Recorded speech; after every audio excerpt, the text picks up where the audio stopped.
This video is just a review for EE 5 through 7 for your test tomorrow. I'm going to go through and give the answers first and then go back and work problems so that you can look back through if you need to anything you missed.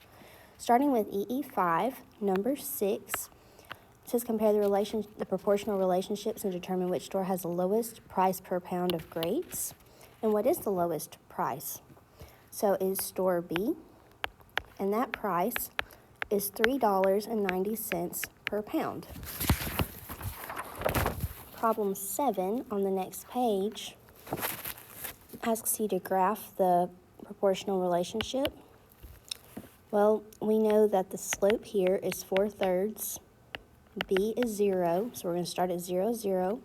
Rise 4, run 3. Rise 4, run 3. And we've graphed this. Number 9 asks us to complete the graph. Marco earns $6 per hour. So at 0 hours, he's earned $0.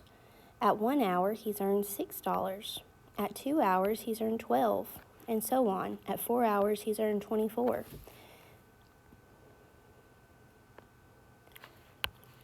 And try to draw as straight a line as possible. You could use a straight edge. And then number 10, which pair has equivalent unit rates? And that was answer choice D.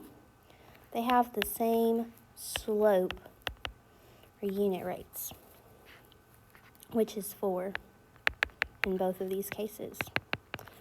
Okay, on the next page, EE 6, I'll try to keep this kind of zoomed out.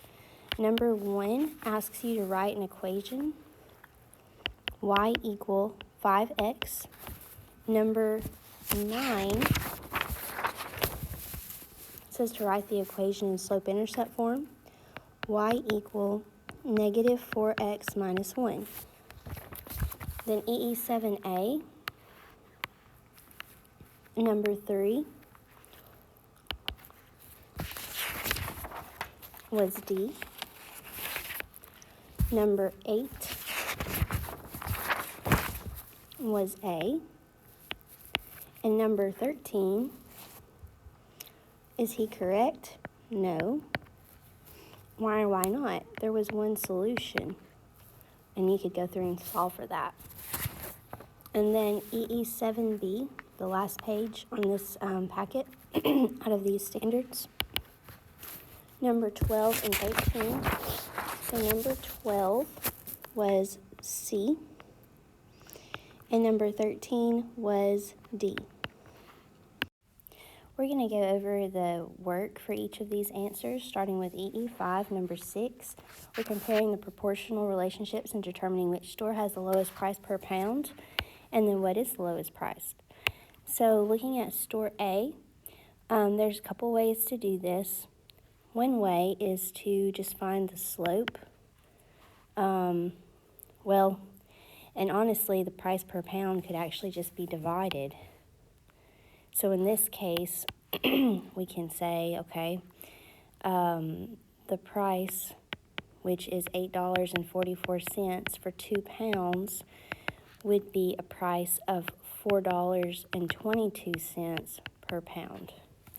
And then for store B, the slope in this case is $5.85 for 1.5 pounds. So we divide that out, and we get 3.9, which is $3.90 per pound. So store B is lower, $3.90. Number 7, graph the proportional relationship. Well, we know the slope is 4/3 because it's in our equation. It fits y equal mx plus b, where m is the slope and b is the number added to it, the constant number by itself, which is 0 in this case. So we start at 0 on the y-axis, and we rise 4, run 3, rise 4, run 3, and we got it graphed once we draw our line. Number 9, Marco charges $6 per hour, and we went up $6 every hour to complete this graph. Number 10, which pair has equivalent unit rates? Choice D, they were both a slope of 4. We can kind of go through real quick and find each of these slopes. For choice A, it was $2.50 per pound. For the other one, it was $2.25 per pound. You would say the change of Y divided by the change of X for each of these. So usually X is the first one, then Y. So we got to carefully make sure we're doing change of Y divided by change of X. B, the slope is 7.85, and C, the slope is 5, or the second choice is 5. And then choice C, the slope is 28.6, or $28.60. And for E, it is 85.80. So D is the only choice that works. Looking at EE6, we can just find the slope on here and say, okay, I'll pick 2 points. I'll pick this point and this point, and I'll say, okay, the change of Y is it goes up 10. So the change of Y over change of X, so it goes up 10, and then it goes to the right from 4 to 6 is 2. So the slope is 5, and it starts here at 0. So we've got Y equal 5x, which is Y equal 5x plus 0. Number 9 on EE6, write the equation of the line in slope-intercept form. Well, I'd like to start here and say, well, B is -1. And then we can pick any 2 points on the line. I've already got that point. I'll use this point with it and say, okay, the change of Y between these two, if I start at the lower one, it goes up 4 and then left 1. So the slope, change of Y over change of X, is +4 over -1, which is -4. And so when we plug those into Y equal mx plus b, we get Y equal -4x minus 1.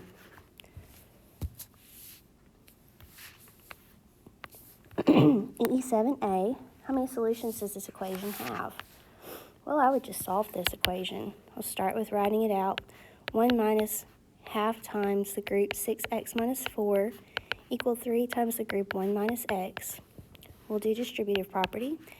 Half of 6x is 3x, so that's -3x. Half of 4 is 2, so that's +2. 3 times 1 is 3, and 3 times -x is -3x. Then I'm going to combine like terms, 1 plus 2, so I've got -3x plus 3 equal 3 minus 3x. And look at this at this point. Notice that our x terms are both -3x, and our constants are both just +3. These are the same. So it's infinitely many solutions. Number 8, how many solutions does this equation have? Once again, I'm going to go ahead and write the equation out. 3x plus 5 minus x equals 2 times the group x plus 1 minus 4.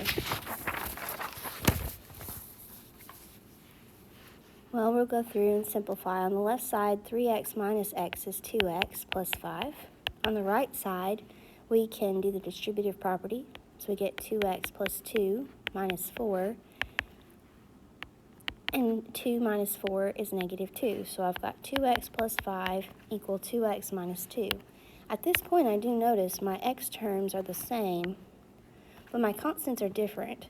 So if I get rid of my x term from both sides, because what I do to one side, I've got to do the other, which will cancel them both out, I get 5 equal -2, which is false. So there's no solution. Number 13, Micah solved this equation, said it was no solution. Is he correct?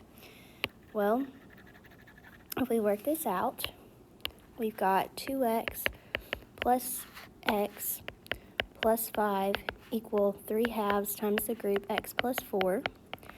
I'll go ahead and combine like terms on this left side and get 3x plus 5. And then we do distributive on the right side and get 3/2 x plus 6.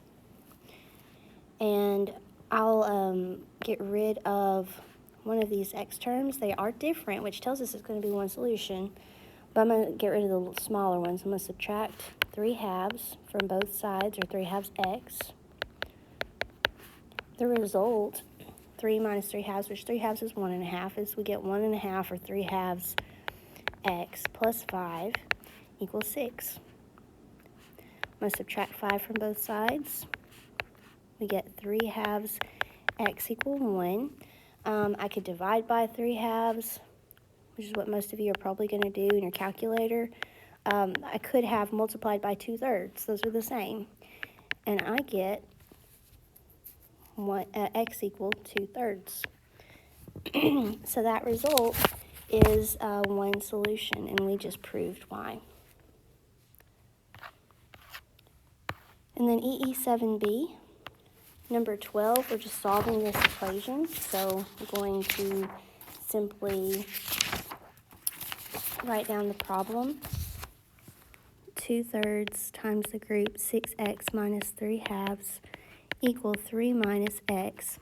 We'll start with distributive property. 2/3 of 6 is 4, so we get 4x. 2/3 times negative 3/2 is -1, equal 3 minus x. I'm going to get rid of one of these x terms. I've got one on both sides. I like to get rid of the smaller one by doing its opposite, so that negative x, the opposite is adding x to both sides. The result is 5x minus 1 equal 3. I want 5x by itself, so I'm going to add 1 to both sides. And we get 5x equal 4. Divide both sides by 5 to get x by itself. And x is 4/5. Answer choice C. Number 13, we're just going to solve.